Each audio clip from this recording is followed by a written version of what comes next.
ఢిల్లీ చేతుల్లోకి తెలంగాణ పాలన, remote control అక్కడేనా? కీలుబొమ్మగా మారిన సీఎం మంత్రులు, అస్థీన పెద్దలు ఆదేశిస్తారు, ఇన్ఛార్జీలు దీపా మున్షి సూచిస్తారు, రాష్ట్ర కాంగ్రెస్ నాయకులు పాటిస్తారు, నిర్ణయాలు తీసుకునేది ఎవరో కూడా తెలియని మంత్రులు, పూటకో పూటకో మారుస్తూ విధానపర నిర్ణయాలు, పూటకు మారుస్తూ విధానపర నిర్ణయాలట. ఇందిరమ్మ పాలన అంటే ఢిల్లీ పాలన అన్నట్టు వ్యవహారం. మరి ఇందిరమ్మ పాలన అంటే ఢిల్లీ పరిపాలన. ఇందిరమ్మ ఎక్కడిది? ఢిల్లీది. మరి ఢిల్లీ పరిపాలన చేయకపోతే గల్లీ పరిపాలన చేస్తారు. ఇన్ని రోజులు గల్లీ లీడర్లు ఉండే, గల్లీ ప్రజలకు ఏ సమస్యలు ఉంటే గల్లీ లీడర్లు క్షణాలలో వాటిని తీర్చేటోళ్ళు. ఇప్పుడు ఢిల్లీ లీడర్లు అయిపోయినారు. ఢిల్లీ లీడర్లకు గల్లీలో ఉన్న సమస్యలు ఎట్లా వెళ్తాయి? తెలివై. కాబట్టి ఏం చేయాలన్నా ఎట్లా చేయాలన్నా అక్కడ రిమోట్ ఇట్లా వత్తితే ఇక్కడ ఏం చేయాలో చేస్తారు. అక్కడ రిమోట్ వస్తాడు వాడు, వాడిని మొద్దు నిద్ర. ఆ దేశం ఎట్లా పాలించాలనే ఆలోచనలో వాళ్ళు ఉన్నారు, దేశంలో వత్తమా రామా అనే భయంలో వాళ్ళు ఉన్నారు. కాబట్టి తెలంగాణ రాష్ట్రం బాగుపడుతుంది, నాశనం అయిపోయింది. వాళ్ళకి పెద్ద పట్టేది ఏం లేదు. ఇక్కడి నుంచి ముళ్ళలు తీసుకపోయి ఇత్తన్లా లేదా, ఇది ఒక్కటే చూస్తారు వాళ్ళు. 100% రేవంత్ రెడ్డి కీలుబొమ్మే. సోనియా గాంధీకి ఇప్పుడు ఈ రాత్రి కోమచ్చినా కూడా రేవంత్ రెడ్డి సీటు ఊసిపోతుంది, ఇంకోళ్ళు వచ్చి కూర్చుంటారు అక్కడ.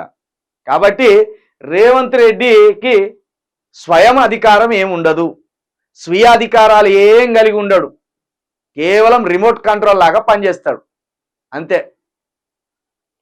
అస్థిన పెద్దలు ఆదేశిస్తారు అంతే. ఇక్కడ ఇన్ఛార్జిని పెట్టిందంటేనే దీపా మున్షి చెప్తుంది, రేవంత్ రెడ్డి జర జాగ్రత్త, మేడానికి రాత్రి కోపం వచ్చేటట్టున్నది, మేడానికి నచ్చని పనులు చేస్తానమాట, ఈ నెల ముట్టవలసిన పైక ముట్టలేదట, జరగా సంచులు తయారు చేసి తొందరగా ఆ సంచులు తీసుకుపోయి ఢిల్లీ వేసి రావాలి అని దీపా మున్షి అంటది. దీపా మున్షి ద్వారా ఢిల్లీ పెద్దలకు సంచులు అప్పచెప్తా అంటారు. రాష్ట్ర కాంగ్రెస్ ఒక కీలుబొమ్మ, ఢిల్లీ నాయకుల చేతిలో వీళ్ళ రిమోట్ ఉంటుంది, వాళ్ళు ఆడినట్టు ఆడతారు, పాడమన్నట్టు పాడతారు.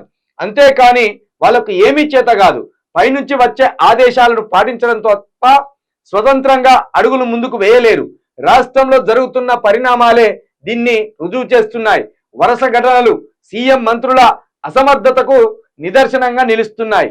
ఢిల్లీ పెద్దలు చెప్పినట్టు చేసుకుపోతున్నారు తప్ప రాష్ట్రాన్ని అభివృద్ధి చేసే సూచనలు ఏవి కనిపించడం లేదు. ఈ కథనం చదివితే మీకే పూర్తిగా అర్థమవుతుంది. ఆల్రెడీ ఎప్పుడో ఆగమైపోయింది, 5 నెలల క్రితమే తెలంగాణ ఆగమైపోయింది. వాళ్ళు ఏది చెప్తే వీళ్ళు అది చేయాలి. రాష్ట్రంలో గిన దగ్గరికి పోతే సమస్య పరిష్కారం అవుతుందనే లీడర్ ఒక్కలేడు. రేవంత్ రెడ్డి దొరకడు, బటి విక్రమార్క వచ్చిదే, దామోదర నరసింహ వచ్చిదే, పొన్నం ప్రభాకర్ వచ్చిదే. ఎవరి దగ్గరికి పోయినా సమస్య తీరదు. ఎవరిని పోయి అడిగినా కూడా సమస్య అట్లనే ఉంటుంది. రాష్ట్రానికి పెద్ద దిక్కు లేడు. రాష్ట్రంలో ఉన్నది అంతా ఒకటి కీలుబొమ్మలు. ఇప్పుడు ఆ కీలుబొమ్మలు చూడడానికి మంత్రి పదవులలో కూర్చొని ఉంటారు, కానీ ఈ కీలుబొమ్మలతోటి రాష్ట్రానికి ఒరిగేది నయా పైసా లేదు, నయా పైసా ఆమ్దాని లేదు వీళ్ళతోటి. అందుకే ఈ సమస్యలన్నీ ఇట్లు ఉత్పన్నం అవుతాయి.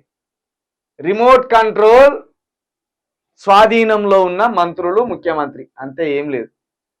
చూడు ఎంత ఎంత దయనీయంగా కూర్చున్నాడు చూడు. మా వల్ల ఏమవుతుందా ఈ రాష్ట్రానికి, మేమైనా చేయగలమా అన్నట్టు ఉత్తమ్ కుమార్ రెడ్డి గారు.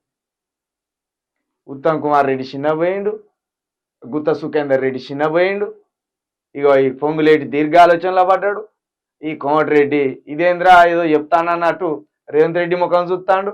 ఇక దీపా మున్షి, మీరు ఏం మాట్లాడుకుంటే మాకేంది, మాకు ఇవ్వాల్సిన సంచులు ఇస్తే మేము మోసుకొని పోతామని దీపా మున్షి చూస్తాను.